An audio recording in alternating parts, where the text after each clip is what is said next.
My sister threw wine on my uniform to humiliate me in front of her military fiancé. So, he stood up, saluted me, and canceled the wedding on the spot. Classified work is unknown to your family. Can't know. A fundamental law of your chosen life. When reality is lacking, people tell whatever story makes them feel best about themselves.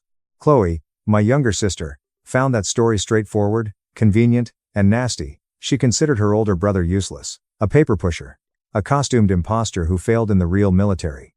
Her narrative had been told loudly and proudly for 4 years. Tonight, in front of 40 others, she would learn the worst reality. The problem began 8 months earlier, but its roots are deeper. I worked at Quantico for 9 years. I analyze intelligence. Indicates intelligence. It involves sitting in a skiff, a windowless vault that blocks all electronic communications, and building target packages for persons who operate in places that are not on any government map. My duty was to uncover patterns, connect dots, and figure out where a highly hazardous person would be at a given moment so a Tier 1 tactical team could eliminate them. I was proficient. I excelled at it. My performance earned me a Pentagon Joint Task Force position after 7 years. My uniform patch wasn't available online, or through military channels. Other intelligence analysts were silent when they saw it in the hallways. The weight is hard to describe to civilians. That wasn't known to my family. They only knew I worked in Virginia, stared at computers, and couldn't talk about my day. Chloe, who has always liked to be the center of the universe, decided my quiet was embarrassing early on. She thought I was inventing reasons to sound mysterious because I had a boring administrative job. She started tiny. Little Thanksgiving dinner comments or family barbecue jokes. Liam is too busy with his spreadsheets to help us move the couch, she grumbled. Liam can't take time off for the family vacation. His filing cabinet might get lonely. Don't ask Liam about his work, guys. He gets super defensive because there's literally nothing to tell. My parents never corrected her. In fact, they nodded. Sometimes they laughed. My dad would clap me on the shoulder and say, "Well, somebody's got to do the boring job so the real heroes can fight, right, son?" I always tolerated it. In intelligence, operational security, OPSEC, is taught from the start. Do not rectify misperceptions. Do not defend your ego. You never specify your clearance. You let people assume whatever prevents further questioning. I would let my sister assume I was a secretary to keep my cover. Still, Chloe wasn't pleased with quiet judgment. Her narcissism craved attention as she aged. She needed acceptance as superior. The first major escalation occurred in February. Marcus and Chloe started dating 4 months earlier. Marcus, a decorated combat veteran, was everything she wanted. 3rd Battalion Army Ranger. He was genuine. He wore grunt-style t-shirts to casual restaurants, had a sleeve of tattoos, and openly discussed his downrange deployments at every party. Chloe invited me to her apartment Super Bowl party. I almost declined. I was awake for 38 hours straight. After examining complex movement patterns for a high-value Somalia shipment, I stared at satellite imagery until my eyes burned. She particularly requested that her big brother meet her new partner. It seemed like a peace offering. I was stupid. Marcus's ranger friends filled the apartment. After a deployment, they drank cheap beer and noisily discussed firefights, halo jumps, and tactical gear. Exhausted, I entered in jeans and a gray hoodie. "There he is," Chloe shouted over the TV. "My big brother, Liam. He works for the government." Marcus's huge pal with a thick neck, who looked like a saw gunner, smiled at me. "Oh yeah? What do you do, man?" "Intelligence analysis," I answered quietly without emotion. "Like Jason Bourne. But, more like Microsoft Excel shit," Chloe interrupted. Although she smiled, her eyes were frigid. She craved laughter. "Liam stares at computers all day filing things. Very important filing, right Liam?" The room laughed. Ranger's laugh was dismissive, not harsh. It was how people laughed when someone exaggerated their importance to fit in. Marcus entered and laid a hefty, patronizing hand on my shoulder. "Hey, man, no shame in support roles. We need people to process our paperwork and approve our leave requests, right?" "Right," I said quietly. No explanation. I remained just 1 hour. I ate stale buffalo wings, watched the first quarter, and kept to myself. Nobody asked me about my job again. They officially ignored me. Chloe made drive-by remarks for an hour. "Liam's too tired from typing all day to play beer pong. Alternatively, don't bore the guys with your office politics. Liam, they've actually seen combat." Marcus followed me to the exit. "Hey, man," he whispered conspiratorially. "Don't take Chloe's jokes personally. You know how sisters are. She's actually really proud of you. She talks about you all the time." I responded, "Sure, too exhausted to care." "You really do intelligence analysis?" he inquired, narrowing his gaze. "Yeah. Where at?" "I can't say." He nodded slowly, like he understood, but his eyes told me everything. He considered me a liar. He thought I was a sham trying to impress the operators. I drove my 10-year-old Honda Accord back to my empty apartment, experiencing a profound, hollow fatigue unrelated to my lack of sleep. March saw the second escalation, which went beyond emotional mocking to financial abuse. Dad panicked and called me on Tuesday afternoon. His car was entirely broken. The mechanic quoted $5,500 to fix the transmission. He lacked funds. He had a fixed salary, and my mom's part-time work barely covered groceries. Can I help? I helped before. I paid their rent when my dad was laid off 3 years ago. I paid for my mom's major dental work after her insurance denied it. I even sent Chloe money for college emergencies that turned out to be VIP concert tickets or fancy shopping sprees. My job paid well, and I didn't have a wife or kids, so I was the family ATM. I transferred $5,500 to his account that afternoon without thinking. 2 weeks later, I was on social media while eating a sad sandwich at my skiff breakroom desk. A new Chloe post appeared. A photo carousel of her and Marcus at the Capitol Grill in DC. She was wearing a new designer outfit and eating oysters with costly champagne. The text said, "When your man treats you like absolute royalty for his birthday. Blessed number Ranger wife." I watched the screen. I knew Marcus couldn't afford a lavish Tuesday dinner. I instantly texted her. I thought Dad needed automobile help. She replied, 4 hours later with total indifference. Chloe. Dad gave me cash. His car was good, I suppose, be less theatrical. Contacted my dad immediately. I sought explanations. After 10 minutes of stuttering and justifications, he confessed. He gave Chloe $2,500 of my money. She needed it for Marcus's birthday. Liam. My whining dad begged. You know how important this relationship is to her. She needs to impress him. He's a real catch. A war hero. I sent you that money for a transmission, Dad. Not for oysters. Well, you make plenty of money sitting at your desk, he said defensively. Don't be greedy with your sister. I sat in my car in the Quantico parking lot with my phone in my hand, trying to decide if the stolen money or the blatant disregard of the concept was worse. Before I could decide, my secure phone rang. My clearance officer. We had a major Molly crisis. Our high-value target changed his behavior after months of tracking. The operations center needed me now. Hanging up with Dad. Return to the vault. I worked tracking terrorists instead of fighting with my family about stolen money. I sealed my rage in a small box inside my chest. In April, Chloe confirmed her engagement. She called me Tuesday at 11:30 p.m. Deep in the skiff, I was midway through a difficult movement analysis for a target that had eluded detection for almost a year. Of course, my phone was in a locker outside the vault. I couldn't reply. She left 19 voicemails. I listened to them when I woke up at 3 a.m., bloodshot and adrenaline pumped. They started excited, then annoyed, then nasty. She returned my call back in fury on the first ring. She yelled, "You couldn't even pick up your damn phone? I am engaged, Liam, this is the most important moment of my entire life. I was working, Chloe, I don't have my phone on me at work." "You are always working," she mocked, using air quotes. "Or you claim you are." You know what Marcus said? He said, "Real military people make time for their families." He said if I was actually important to you, you would have picked up your phone. My jaw clenched, hurting my teeth. Tell Marcus that real military people understand the concept of a secure facility and operational security. Oh my God. You are so incredibly dramatic, she groaned. You work in a cubicle, Liam. Stop acting like you're special ops. You're practically HR. I closed my eyes and leaned against the facility's chilly brick wall. Congratulations on the engagement, Chloe. I'm going to bed. Wait, she cried. Marcus and I are having a formal engagement party on May 15th, and you are paying for it. Excuse me.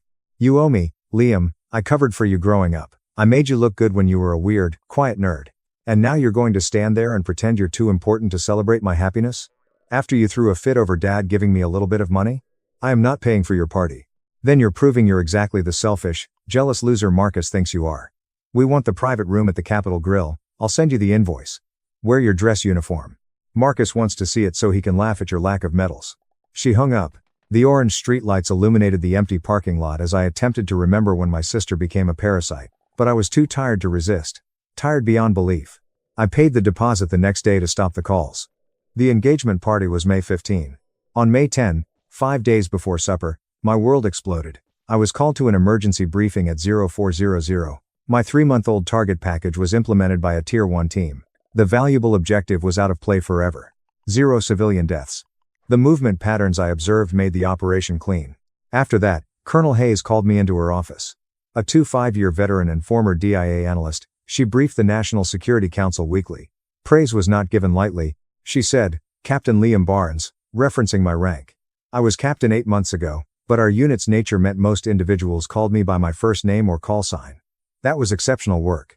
The team lead on the ground specifically requested to commend the analyst who built the package. You saved American lives today with that analysis. Thank you, ma'am, I said during parade rest. She leaned back in her hefty leather chair, checking my face. You look like absolute hell, Barnes. You just pulled a 7-2-hour shift. I'm fine, ma'am. When is the last time you took actual leave? It took some thought. 20 months ago, ma'am. 4 days. That is unacceptable, she remarked, displaying my personnel file on her monitor. You have 96 days of unused leave. You are going to use some of it before you burn out and make a mistake. I have a family event this weekend, an engagement party. I'll rest after that. Her expression relaxed slightly. Does your family have any idea what you actually do here? No, ma'am. That must be incredibly difficult. It's fine, ma'am. It's the job. She walked around her desk standing. You are one of the best targeters I have ever worked with, Liam. But this job eats people alive if they don't maintain a tether to reality. Make sure you have something outside of this building that is actually worth protecting. Dismissed. After saluting, I left. It's May 15. I arrived at the Capitol Grill promptly at 6 p.m. The enormous private area had garish white and gold flowers. The space held 40 individuals. Chloe's sorority friends, Marcus's ranger buddies, our parents, and some long-lost cousins. My credit card bill was $4,000 before anyone bought an entree. They were drinking premium liquor on my dime. Chloe explicitly desired my dress uniform. Marcus wants to see you in it, she texted. He thinks it's funny. So I wore it. Dress blue, polished metals, ribbons aligned well, shoes shone like mirrors. As always, my Joint Task Force patch, which indicated my highly classified unit and clearance level, was neatly pinned flat and covered under my lapel. We were told to hide it in public to prevent civilian and military questions. I was exhausted when I arrived. I worked another 3-6-hour shift that week. Perhaps 4 hours have passed in the preceding 3 days. An excessive amount of black coffee and a lack of calories made my hands tremble. Me and Chloe met at the door. In a white silk outfit, her enormous diamond ring flashed. Oh, good, you actually made it, she sneered, scanning me. We saved you a seat. She pointed to a little chair close to the waiter's clearing station in the farthest corner, the worst seat in the house. Marcus presided over the broad mahogany table. My head rested on the headrest, staring at my car's roof. Operational security, and, I guess, deep down, I hoped she would eventually figure it out on her own. I hoped she would eventually just see me as her brother, without needing a title to respect me. I was wrong. Yeah, Marcus whispered. You were. He paused long. For what it's worth, sir, the guys and I talked in the parking lot. We are all going to make some phone calls tonight. Word spreads incredibly fast in the Ranger and Special Operations community. By tomorrow morning, everyone is going to know exactly what Chloe did. Nobody in uniform is going to want to date her. Nobody is going to trust her. You don't have to do that. I know I don't, but she needs to understand exactly what she destroyed today. And maybe it will teach her a lesson about respect. Have a good night, Marcus. You too, sir. Hanging up, I drove home in wine-stained gear. The dark Pentagon was imposing as I drove by. At night, I drove past the monuments lit up. I imagined all the people sleeping in their beds, unaware of the shadow wars being fought to protect them and the silent analysts who carried the burden. Small, sparse, and empty was my apartment. I took off the ruined uniform. Cabernet had soaked into the fabric. I trashed it. I used the hot water to shower until the tank was cold. I fell asleep for 14 hours after going to bed. The following 2 weeks saw massive, crashing fallout. Digital bombardment began day 1. Chloe emailed me after I blocked their numbers. She sent 24 emails a day. The subject lines ranged from "Please read" to "You ruined my life." I never opened one, but the preview text told the story. Everyone is talking about me. Marcus's friends are spreading terrible rumors. Your behavior has disappointed mom and dad.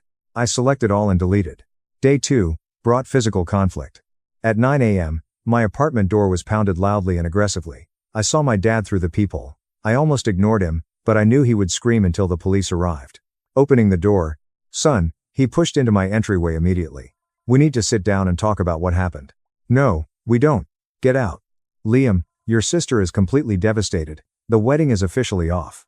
Marcus sent a truck to pick up his things this morning. Her friends are abandoning her. She is getting messages on Instagram from people calling her a fraud and a cruel bitch.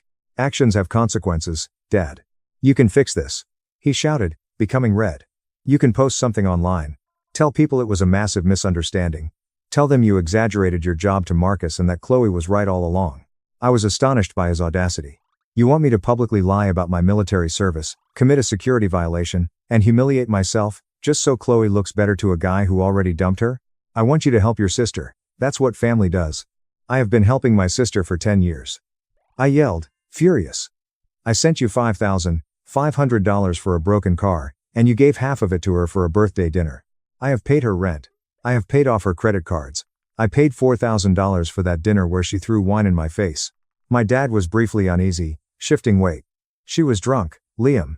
She didn't mean the things she said. She meant every single word. And you let her. Mom let her. You both sat there, drank my wine, and laughed while she publicly humiliated me. You have never defended me. You haven't me. He begged. We didn't know your job was important. You didn't ask. You never cared to ask. You just assumed I was a loser because it made Chloe look like the star. He didn't reply. He stood there panting. You need to leave, I said, expanding the door. Your mother wants to talk to you. Tell mom she doesn't have a son anymore. Slammed the door in his face and locked the deadbolt. The consequences affected my career on day 3.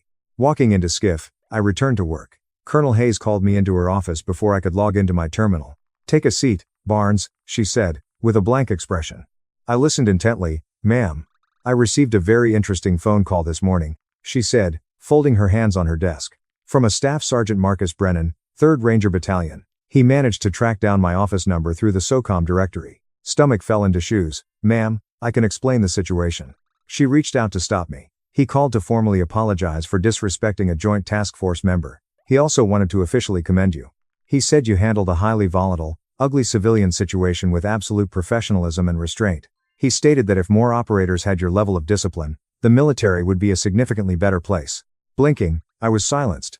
Colonel Hayes softened. He also mentioned that your sister threw a glass of wine on your dress uniform and called you worthless in front of your parents, who did absolutely nothing to stop it. It was a personal family matter, ma'am. It will not affect my operational readiness. She looked me in the eye and said, I know it won't. You're the most reliable analyst on this floor. But Barnes, you need to hear this from someone in authority. You do not owe your family access to your life if they do not respect you as a man. Yes, ma'am. I mean it. This job is hard enough. The things we see, the decisions we make, it eats your soul. You cannot survive this career if the people who claim to love you are actively tearing you down in your off hours. I understand, ma'am. Good. Because you are authorized to take 2 weeks of mandatory administrative leave, effective immediately. That is a direct order. Ma'am, I don't need. It is not a request, Captain. You are exhausted. You are running on fumes. Go home. Sleep. Figure out what boundaries you need to set with your toxic family. Then come back here ready to hunt. I left her office with 2 weeks of leave and a terrifying, freeing feeling in my chest. Week 1 of my leave was quiet. I turned off my phone. I slept for 10 hours a night. I went to the gym. I read books I had been meaning to read for years. I cooked actual, healthy meals, instead of eating out of vending machines. On day 5, I turned my phone on to check my emails. There was a message from Marcus. Subject: Aftermath. Liam.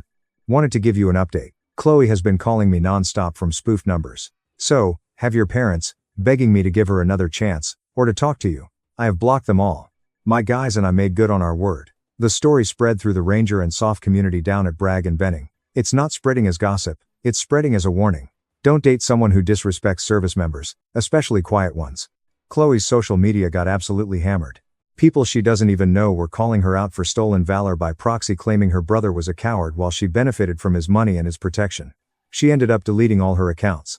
Worse, someone anonymously sent the story to her employer. She worked in PR for a defense contractor. They didn't like the optics of an employee publicly humiliating a JSOC officer. She got fired on Tuesday. I don't feel good about it, but I don't feel bad either. Actions have consequences. Take care of yourself, brother. Marcus. I read the email twice. I felt a brief flash of pity for Chloe, but it vanished instantly, replaced by the memory of the cold wine hitting my chest. I deleted the email and went for a run. Week 2, the final confrontation happened. My mom showed up at my apartment, and this time, she brought Chloe. I opened the door to find them both standing in the hallway. Chloe looked horrific. She had lost weight, her eyes were red and swollen, and she looked completely broken. Please, my mom pleaded, holding her hands up. Just 5 minutes, Liam, please. Against my better judgment, I stepped aside and let them in. Chloe sat on my cheap living room couch and burst into tears immediately. I am so sorry, she sobbed, hiding her face in her hands. I am so sorry, Liam. I didn't know, I didn't understand. You thought I was making up excuses for being a loser, I said flatly, standing across the room. I thought you were pretending, she cried. I thought you were just trying to sound mysterious. Why would I pretend to be boring, Chloe? I don't know, I was jealous. She screamed, looking up at me. Okay? I was jealous. You were always so smart, always so capable, and you never bragged about it. It made me feel so incredibly small.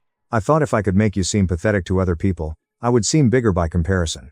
My mom put a comforting hand on Chloe's shoulder. She made a mistake, Liam. A terrible, drunken mistake. But she has lost everything. She lost her fiancé. She lost her job. She's your sister. Family forgives. Does family humiliate each other in public? I asked, my voice deadly calm. Does family throw wine on each other? They were both silent. Does family steal money and lie about it? I asked, looking directly at Chloe. Chloe's head snapped up. What? Dad gave you $2,500 of the money I sent him to fix his broken transmission. You spent it on oysters for Marcus. Chloe's face went completely pale. She looked at our mom, who looked away in shame. I have covered your rent, Chloe. I have paid for your emergencies. I have bailed you out financially a dozen times. And you thanked me by trying to destroy my dignity in front of the man you wanted to marry. I didn't mean it like that. You meant exactly that. You wanted Marcus and his friends to look at you and think you were superior to me. Well, congratulations. It worked. Marcus saw exactly who you are. My mom stood up, her face twisting into anger. This is what I am talking about, Liam. You are being cruel. You are being vindictive. This is not who you are. You don't know who I am, Mom. You never have. That is not fair. Isn't it? You laughed when she called me a secretary. You told me to clean up my own humiliation so I wouldn't embarrass her. You didn't defend me once in 20 years. I walked over to the front door and opened it. I am not going to hurt you, Chloe.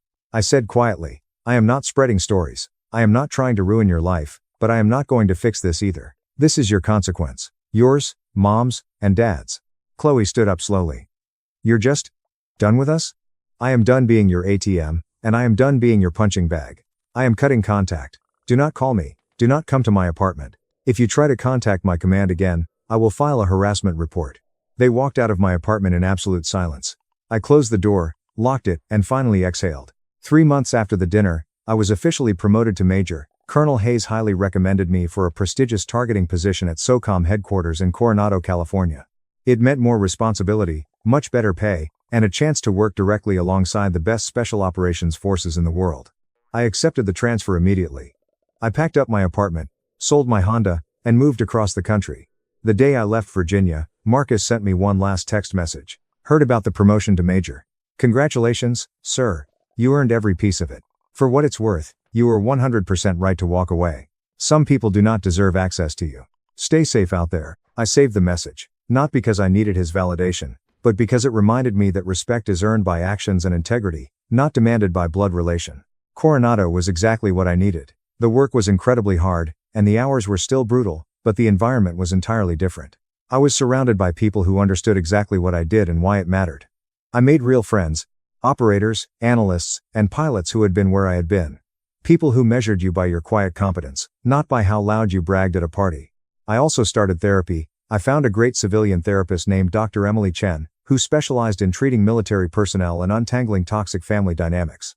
In our third session, she told me something that changed my life. Liam, you were never responsible for managing their feelings of inadequacy. You were responsible for doing your highly stressful job and living with integrity. You did that perfectly. They failed you. You did not fail them. On the exact 1-year anniversary of the engagement dinner, I was sitting on my balcony overlooking the Pacific Ocean when I got a notification on LinkedIn. It was a message from someone I didn't know. Hi Major Barnes. My name is Jessica Barnes. I am Marcus's older sister. I heard about what happened at your sister's engagement party last year through the grapevine. I just wanted you to know something. Marcus talks about you like you are a genuine hero. He tells the story of that night to every new ranger who joins his platoon. He uses it as a teaching moment about respect, humility, and the silent professionals who keep them alive. He tells them, the guy had more clearance than God, and he never bragged once. He let his work speak. A true warrior does that. Thanks for setting an example for my brother. I read the message 3 times. A lump formed in my throat. Closed my laptop and ran along the beach, watching the sunset turn the California sky orange and gold. I heard my phone buzz in my pocket. I wondered if Chloe was trying to reconcile one last time. It wasn't. Colonel Hayes. Barnes, a situation is arising. Please look for a package immediately. Ma'am, I'm going. I turned around and ran toward the base, past tourists and peaceful families. I was at peace for the first time in my adult life. Because I finally learned the hardest lesson. Some people will never see you for who you are. That's fine. Not everyone needs to see you. Just look at yourself.